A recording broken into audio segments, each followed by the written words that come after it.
Hi, this is Mrs. Criswell with Lineage Society Genealogy, and today I'm going to show you how to submit information found on FindaGrave as supporting documentation for your Lineage Society application. More specifically, I'm going to cover how to use photographs and how to include user-submitted content. I'm also going to show you exactly what I submitted in my DAR application that I found particularly helpful. This is William Sheaf. William Sheaf is in direct line to my Patriot ancestor, and I descend from him.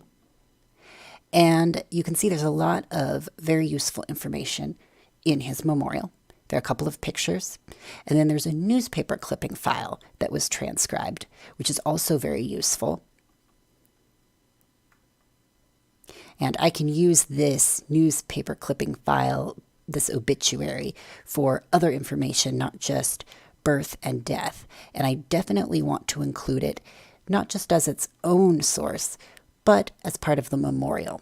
So how do I use all of this information? How do I compile it and submit it in a way that will be acceptable to the Lineage Society? So I'm going to show you exactly what I did.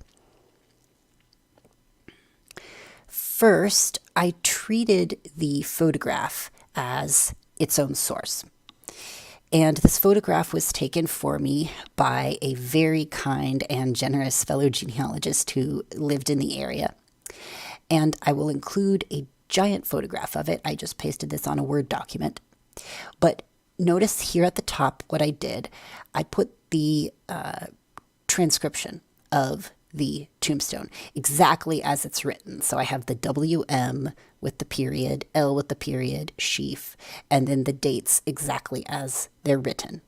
And this is what the DAR had asked of me, and what a lot of lineage societies have asked of me, is to put a transcription there.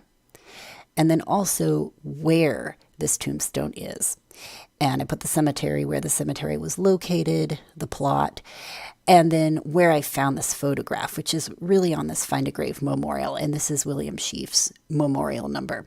So this is how I submitted the photograph itself. But notice that there's a lot more information here that I also want to include.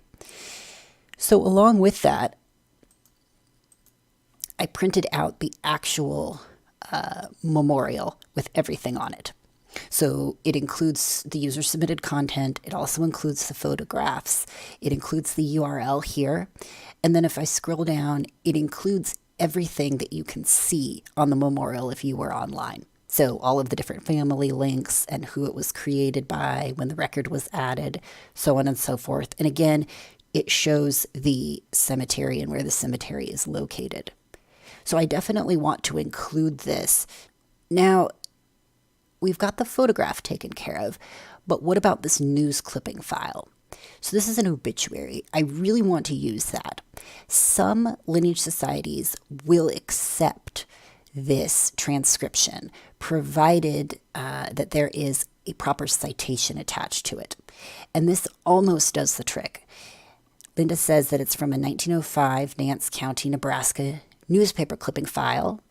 And then here at the bottom is Hastings Daily Republican.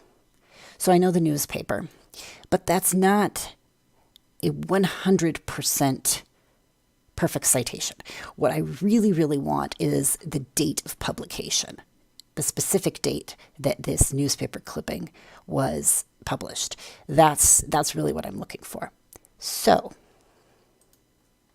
how do I get that? Well, I'm going to keep it in the printout. I'm going to keep it in this memorial here. I'm going to submit this entire thing, remember, along with the photograph that was transcribed.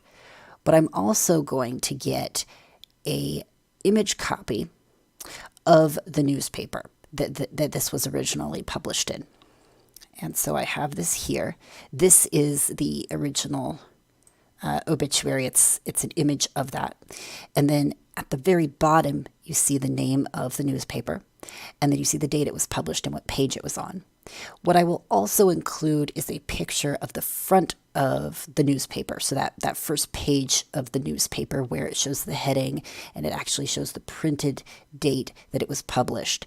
And that's important to give context to the obituary and just as supporting documentation that this newspaper came from where I say it came from, which is the Hastings Daily Republican. So I have my obituary here. I have my full printed FindaGrave memorial here. And I have my tombstone photo here. This might seem a little overkill, but remember, what am I actually doing here? So first of all, I'm using this photograph as a source. So it needs to be submitted basically as its own source or as its own documentation. Then I'm also using this obituary. Again, I could just include this memorial with the obituary in it, but I want to make sure that this is acceptable or potentially acceptable to the Lineage Society.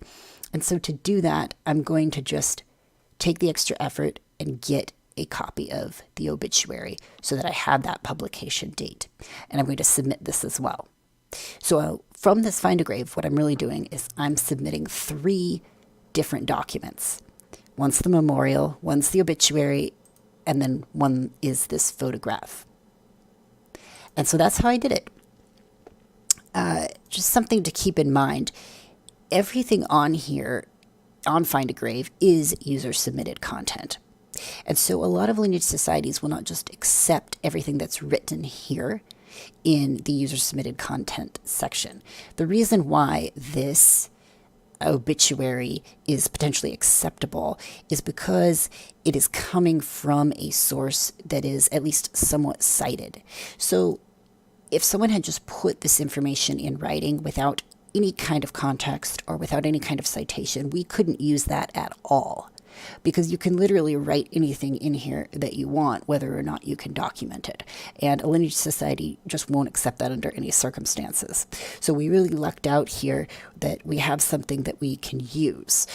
And it's good enough that we can go back and get the original image. So I hope this was helpful in showing you how I did this. And if you have any questions, if you run into some problems with FindaGrave or you're not sure what you can and cannot include, I'm happy to help. And please like and subscribe for more. Thanks.